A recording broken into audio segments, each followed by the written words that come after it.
Arrestohet ish drejtori i FBI, James Comey, akuzohet për kërcënime ndaj presidentit Trump.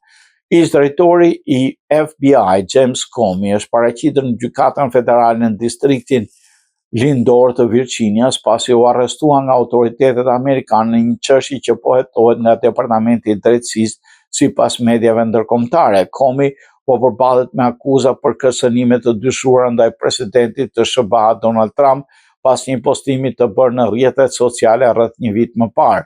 Çështja lidhet me një fotografi të publikuar gjatë pushimeve të tij në Karolinën e Veriut, ku në rër ishte vendosur guac kadeti që formonin shifrën 86 dhe 47. Hetuesit amerikan pretendojnë se numri 86 përdoret në zhargon si referencë për heqje apo eliminim, ndërsa 47 lidhet me Trumpin, i cili është presidenti 47 i Shteteve të Bashkuara. Pas reagimeve, Comey fshiu postimin dhe deklaroi se nuk është qenë në dieni që kombinimi i numrave mund të interpretohej si nxitje dhune. Hetimet po vijojnë ndërsa rasti ka shkaktuar debat të gjerë politik në Shtetet e Bashkuara.